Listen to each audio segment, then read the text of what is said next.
Originally, nothing was planned past the pilot. Filming was new to us, so video and audio started out poor. We didn't even have a show name or music, but much has changed since then. As such, we still present this to you in its original form, unedited.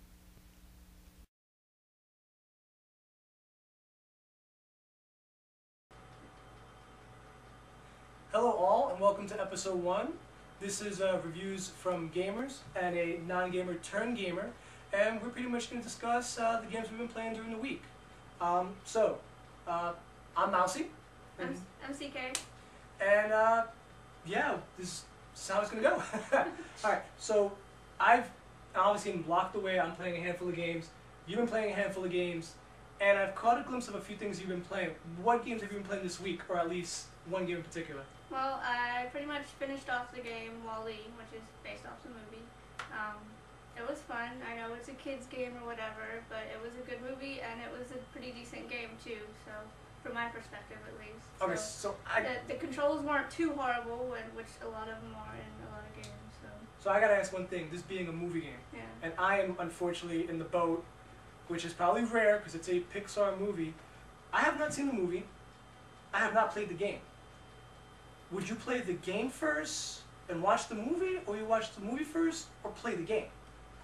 Really, either way. I started it, you know, the first couple of levels, and then I watched the movie, and then I went back and finished the game. And you find similarities between the two, and they did a pretty decent job of in the game of following along with what the movie does. So it's okay. So would you say that the game didn't spoil anything for you as far as watching the movie? Well, I mean, I still wanted to watch the movie. So. Still want to watch the movie. So it's an incentive to watch the movie. That's great. Okay, so now it's a kid's game, and you're mentioning about controls. What is it? Is it like Grand Theft Auto? Are you just like, is it like a racing game? Is it just, you know, click here to continue? Is it a point and click game? If you had to describe this game in a similar style, and granted you haven't played a lot of games. Like, I don't know how to describe games. Well, okay, let's start. Like Kung Fu Panda.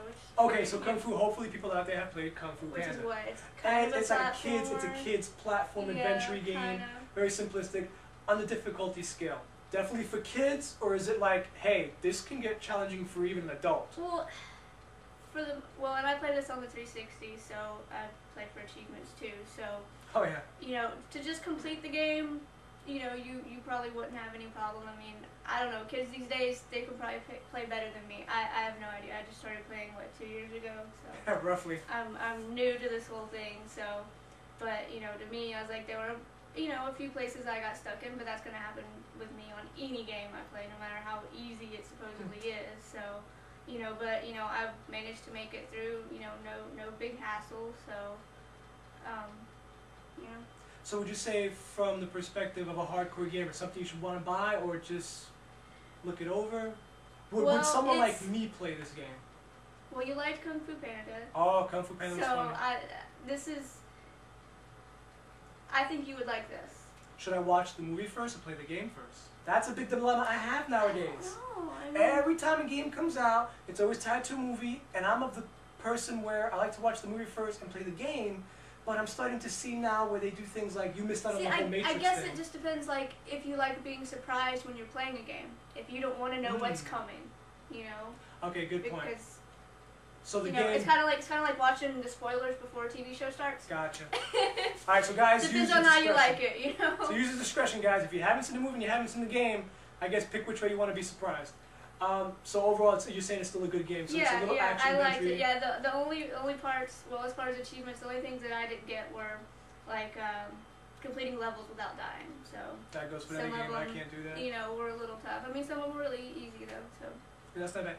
Besides Kung Fu Panda. So besides Wall-E, anything else you've played? I just started Fallout 3 today. Oh, right. Yes, Fallout 3. You guys may have I forgot. I am a fool. You may bought it when it came out, but I'm just now starting it today, so. Yeah, you're gonna soon learn that we have a back catalog of games, and thanks to the beauty of the internet, this may actually be relevant to someone who still hasn't bought it yet, so. So Fallout, so you just started this? Just started Fallout. How many hours you put into it? About 2.5, 3, 3 maybe, yeah. Just barely started. Initial impressions? I like it. It's different from what I expected. Oh, really? But you start out in the vault. You know, pretty much everybody knows that. I shouldn't be spoiling anything for anybody. And you leave the vault to go out into the world and explore. You know, that should be common knowledge. So it took me the whole 2.5 hours just to get through the storyline of In the Vault. Okay. So I have just entered this massive world, whatever it is, and I've taken 2 steps, and that was as far as I've gotten. Time to save. So, Come back later. Yeah. Yeah. So I've done I mean, that. they do, you know, the RPG elements as far as, you know, picking your character and things like that. The different expression, the facial speech. Have you played Oblivion? No. So you can't compare it to that. You don't know. Okay. I guess not. What's probably the closest RPG you can compare it to? Fable 2. Fable 2. Very similar to Fable 2, or more, you know? How does it compare? It's like Fable 2. It seems more real. See, Fable 2 almost seems like a cartoon to me. Yeah. Now at this point, you okay. know, Yeah, it kind of felt. After seeing Fallout,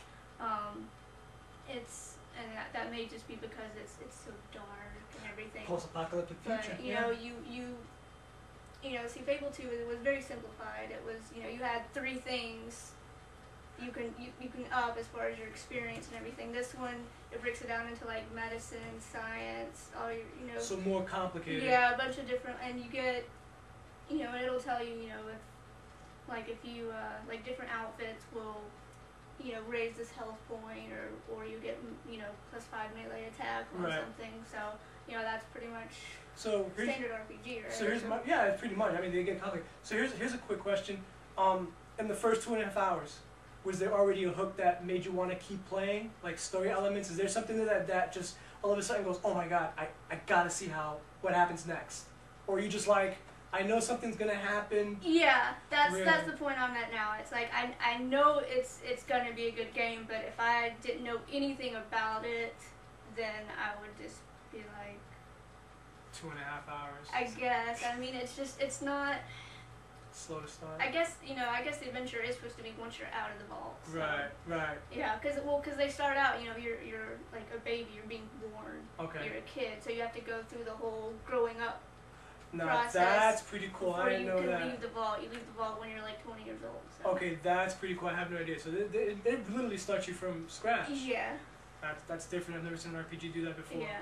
Normally, those that may have played Oblivion know you start in jail. You're already an adult, even though you get to pick your character. But there's no literal beginning. It's like, hey, here's the situation, and you're screwed because that's where we started you at. It's kind of cool how they do that when they open it up. It's like you're being born, and it's like, are you a male or a female? That's amusing. That's amusing. And then once you pick what, you know, if you're male or female, then it's like, okay, now let's scan and see what you will look like in 20, you know, when you're an adult, and then that's when you go in and pick what you look like. Just for that alone, I want to play. That sounds pretty cool. That's all. I've never seen a game do that. Oh, I'm looking forward to that. Unfortunately, it's going to be a while before I get to that. That's the first 5 minutes of it, so that shouldn't ruin anything. Wow. Hopefully not. I mean, probably by the time this thing airs, everyone's beating it except me. I'm late to the game. That's pretty cool. All right.